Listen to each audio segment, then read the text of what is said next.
Now, Home Minister Amit Shah, during his speech in Lok Sabha, has addressed the violence in Manipur. The Home Minister has pointed out in detail the action that has been taken by the government in Manipur ever since violence broke out on the 3rd of May. On the security arrangements made by the central government to control the violence, the Home Minister said that there have been 1,106 FIRs that have already been registered in connection with the violence. There are 14,898 people that have been arrested. He further said that Prime Minister Narendra Modi had called him twice in the morning on the day of the violence that broke out. And the Prime Minister and the Home Minister further said that there have been 16 video conference calls that have been held. There have been 35,000 paramilitary forces that have been sent to the state that are acting as a buffer zone to ensure there is no violence or strife between the two communities, the Kukis and the Métis. Not only that, the Chief Secretary, DGP and the Security Advisor have also been changed and transferred in the state to ensure that strict action is taken against those who did not do anything or turned a blind eye on this massive crisis that unfolded. Now, the question arises is, will the Netas now focus on a peace plan, whether they belong to the opposition or the central government? Let's quickly listen into what Amit Shah said. और मान्यवर 3, 4, 5 मैं पूरे देश को बताना चाहता हूं, इस देश के प्रधानमंत्री ने रात को 4 बजे भी मुझे फोन किया है और दूसरे दिन 6:30 बजे मुझे फोन से उठाया भी इस देश के प्रधानमंत्री ने। और ये कह रहे हैं मोदी जी ध्यान नहीं रख। मान्यवर 3 दिन तक लगातार हमने यहां से काम करने का काम किया, 16 वीडियो कॉन्फ्रेंस करी, 36,000 लोग सिक्योरिटी फोर्सेस CAPF के वहां पहुंचाए, वायुसेना के विमानों का उपयोग किया, चीफ सेक्रेटरी बदल दिया गया, DGP बदल दिया गया, सुरक्षा एडवाइजर भेज दिया गया, चीफ सेक्रेटरी भारत सरकार ने भेजा, DGP भारत सरकार ने भेजा, सुरक्षा एडवाइजर भारत सरकार, ये सब 4 तारीख की शाम को समाप्त हो गया था। 3 को हिंसा हुई, 4 तारीख को समाप्त हो गया था। और ये कहते हैं 356 क्यों ना लगाया? 356 तब लगती है जब हिंसा के समय राज्य सरकार कोऑपरेट न करे। हमने DGP बदल दिया, उन्होंने भारत सरकार के DGP को स्वीकार कर लिया, हमने चीफ सेक्रेटरी बदल दिया, उन्होंने भारत सरकार के चीफ सेक्रेटरी भेजे हुए चीफ सेक्रेटरी को। मैं यही कह रहा हूं, समझ ना हो तो नहीं आएगी भी। सीएम तब बदलना पड़ता है जब कोऑपरेट न करे। ये सीएम कोऑपरेट कर रहा है, DGP, सुरक्षा सलाहकार, ये सबको हमने बदला है। मणिपुर की नस्लीय हिंसाओं के इतिहास को समझना पड़ेगा। 1993 में श्री PV नरसिम्हा राव जी प्रधानमंत्री थे, राजकुमार दोरोन्द्र सिंह कांग्रेस के नेता मुख्यमंत्री थे और नागा कुकी संघर्ष हुआ। नागा कुकी भी नस्लीय हिंसा थी मंडोर, और उस वक्त 750 लोग मारे गए, 200 लोग घायल हुए, 45,000 लोग शरणार्थी थे और 1.5 साल तक ये हिंसा अविरत रूप से चलती रही।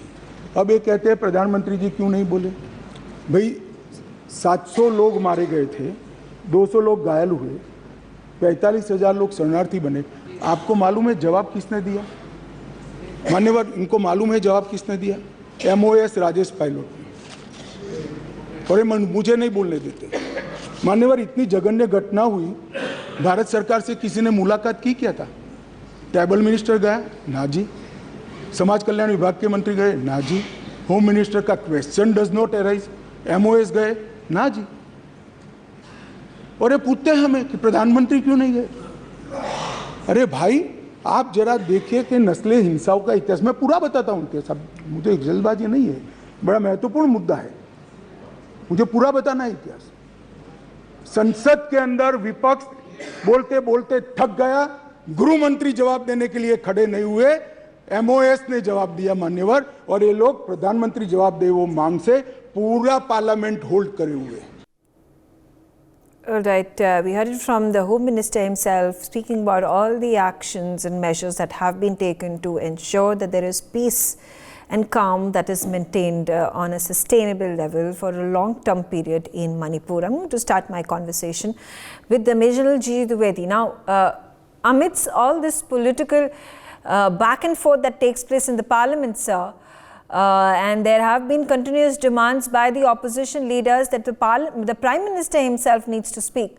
Is there really a requirement for the opposition to hold debates and discussions until and unless Prime Minister is present, or is this just another ruse and a pretext for the opposition to attack the government? Well, Megha, first and foremost, I think the political process will be on one end of the spectrum, and the national security, the ground situation is on the other spectrum. We as professionals do not generally, delve into the political process because that is how the democratic system works. But as professionals, we analyze the situation on the ground and then come out without fear and favor because we have no political leanings. For us, nation is always first, and therefore we talk from a heart and also from a head. The point is, I listened to what the Honorable Home Minister said, but the question is, today, it is 100 days. We have lost 152 innocent lives.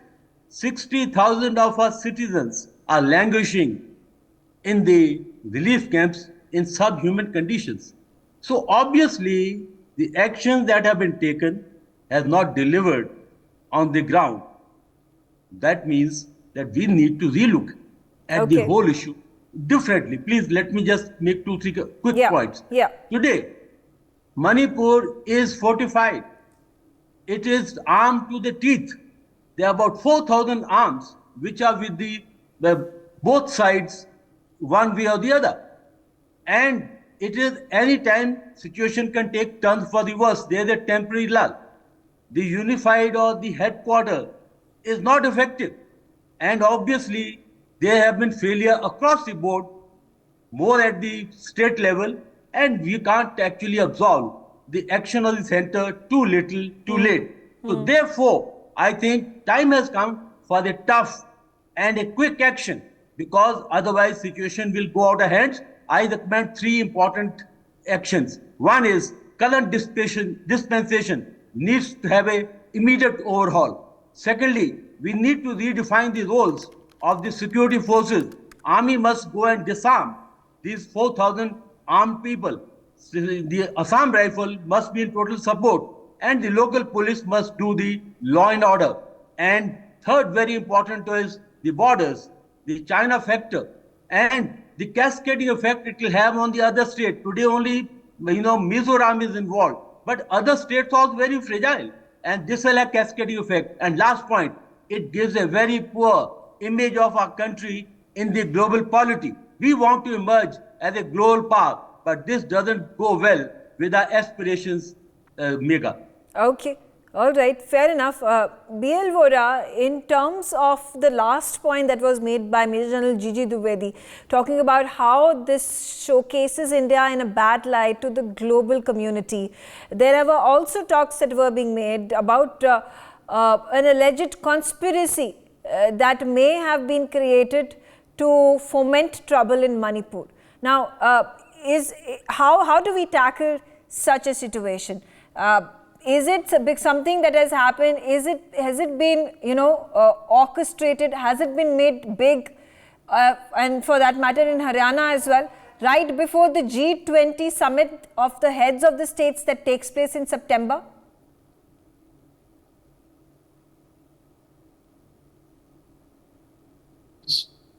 China especially will be interested in creating more trouble. And it has been creating trouble in the past. See, if you go into the history of violence in Manipur, there were many insurgent groups of Meiteis in 1980s also. That was the first time I was sent there as a DIG. And in the mahallas of Imphal itself, there used to be firing. That was the situation, was very bad at that time. So I think it has to be taken care of, the China factor and the global image. But coming to the HM speech, you started with the speech of the Home Minister. I think every word of what he said is correct. But situation has changed, Megha. At that time, there was no social media. People in Delhi didn't know, except for the newspaper. There was no information as to what was happening. Today, the whole world knows. I mean, so the circumstances have changed. the aspirations of the people have changed considerably. They have taken the right steps, but unfortunately, those steps are not working so far. So much more oil has to be put into the machinery by various methods on the administrative side and the police side and the security side. And buck stops always at the political desk. So these all have to be political decisions. And I think some more hard political decisions are needed. What these are, well, we are not politicians. We are not privy to the information that they have. And we generally, as General Dwivedi said, we are people, in uniform. We are not used to talking about politics. Yeah, but also the question, while the Home Minister spoke about how there have been these 36,000 paramilitary forces that are acting as a buffer between these warring tribes and communities, there has really not been questions that have been answered by the government, by him, with regards to the incompetence of the local police, with regards to how did the weapons were brought into the hands of these, these arsonists, these rioters. So Megha, these questions have been answered indirectly by changing the DGP. Unfortunately, there was a cookie DGP there for 7 years in Manipur. Yes. So the country's problem is in each state, locals are appointed to the top key positions, which is wrong. After all, what for do you have All India services? Right. And there was division right in the middle in the administration and police between cookies and Maithis. That created more problems. Even Assam Rifles had cookie and Maithi officers there. So there are problems on that front. So those cookies and Maithis who are favored, their community should be shunted out. Action should be taken. Then another big question about the allegations that were being made by the Kuki tribe against the Chief Minister of Manipur, Biren Singh, that he was in support of the Meitei community. Now, while I would not be somebody who has an expertise on the subject in terms of the important things that have been happening in terms of the clash points, in terms of the points of collision between the Meiteis and the Kukis. The question again was raised by the opposition and continues to be raised, that why has Biren Singh not been asked to quit so far? Because Biren Singh took action against the poppy cultivation. Yes. And illegal migrants who came from Myanmar, and they were indulging in poppy cultivation. 1,700 acres, on 1,700 acres of land, poppy was destroyed. And he started biometrics measurements of those illegal people who had come, the cookies, their kith and kin from across the border. So they were against. So this was the best thing to put it on him. I'm not saying that he's impartial, but this is a very strong reason to blame him that way. We had a Naga chief minister in Manipur for long. If you remember, there was a fellow called Rishang Keshing. He was member of the first Lok Sabha at the age of 25 and continued for many, many terms of Lok Sabha also. Died at the ripe age of about 95. And a very secular chief minister. Very secular chief minister. So I don't think generally chief ministers would be pro any community. After all, see, they're elected people, they work for the state. But labels too get stuck, and some actions which he took were wrong, like walking down to the Raj Bhavan to hand over his resignation, which his people tore it, I think it was a publicity gimmick that was created by the chief minister. Absolutely. But anyway, all right. Quickly getting in Major General Sudhakarji at this point. Now, the question that I continue to ask is, has the state machinery failed in quelling the violence in Manipur? Do you think the actions that were taken were not taken from the start, from May 1st onwards, May 3rd onwards, when the incidents started pouring in? Has these actions been delayed, which have caused the opposition to then take it as a tool to attack the government for its quote-unquote inefficiency? Megha, good evening. Thank you for back-to-back sessions. Quite a few questions you have raised, very important ones, and very meaningful and substantive. First and foremost thing, we have been caught napping. Let's call spade a spade. No state, no border state or in the hinterland can never be administered by not anticipating what is going to happen if things are from security imperatives, they are sensitive. Number two, the dynamics which are unfolding by the day in Myanmar has been totally ignored. For quite some time in mainstream channel, including NewsX, we have kept on harping that there is nothing, no external factor, it is Meitei and Kuki. Third thing, I have shown you the book through the camera many number of times. It will do good to the Indian citizens to understand there is much more than what meets the eye. I do not want to, by deliberate intention, I do not want to state those things.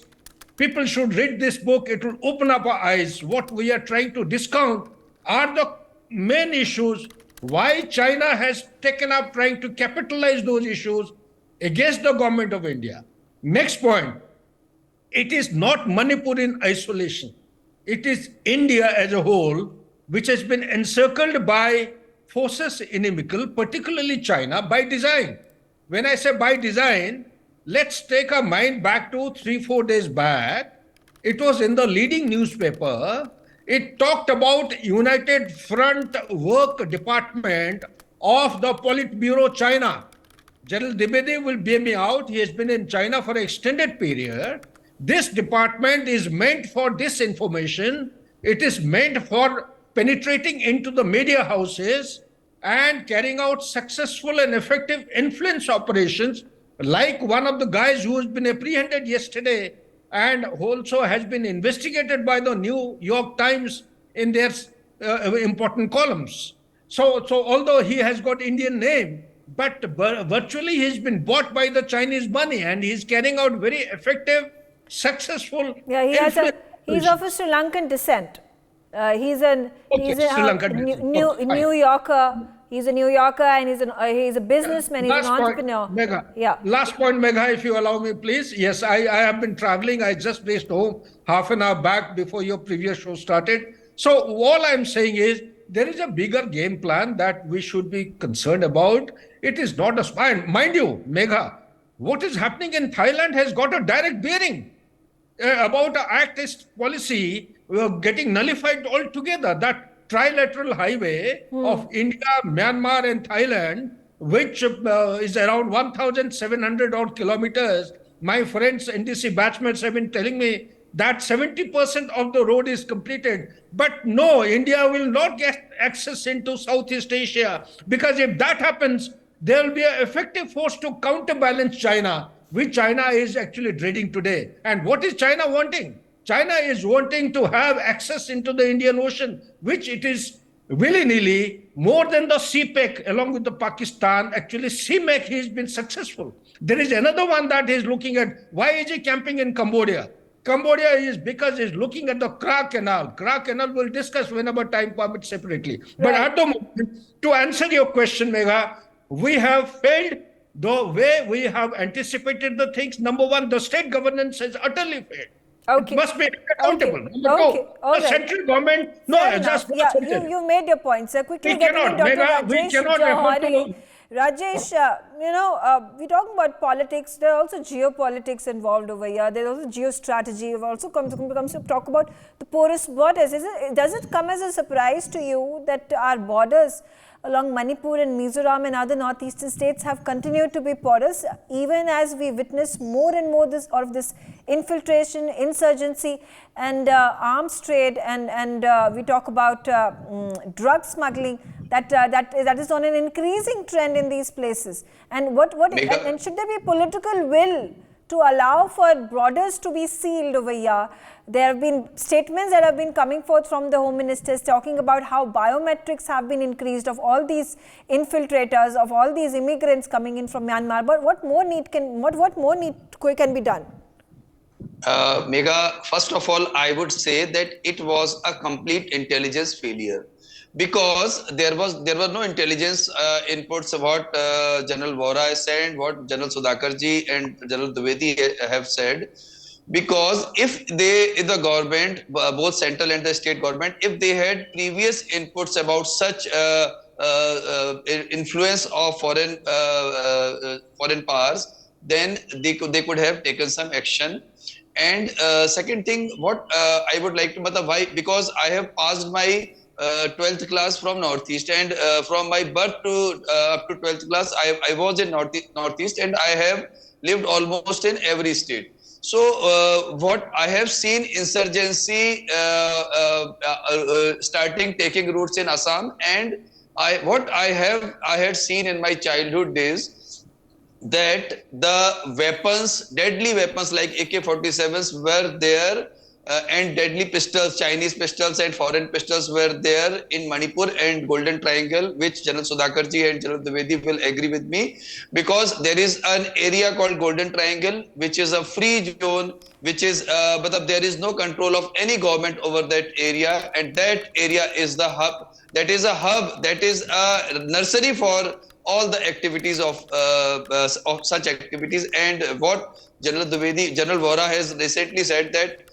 Chief Minister acted against opium cultivators. That was the main issue behind all this. And last thing I would like to say, the weapons which the people were having in their hands, we have seen on YouTube channels, on news channels, AK-47s and deadly weapons, they have not come suddenly to the that region. They have come over a period of time.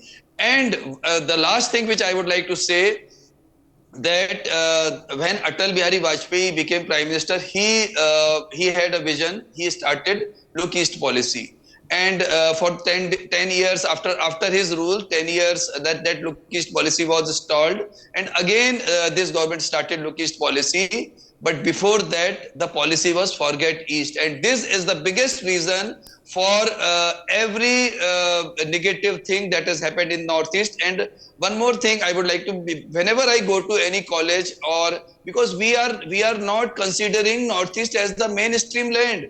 We are not, we don't recognize them as our brothers and our sisters. Okay, all right, fair enough. Last thing, one thing. Quickly, sir, before I wrap this up. Yeah. So whenever I go to any school or college and I ask the names of Northeastern states and their capitals, nobody, even teachers are not able to tell. This is, we are disowning them. So we will have to change our mentality, change our mindset, and then only. And that's been a very visible effort from the Government of India for an Act East policy in coming out with these projects and programs and schemes.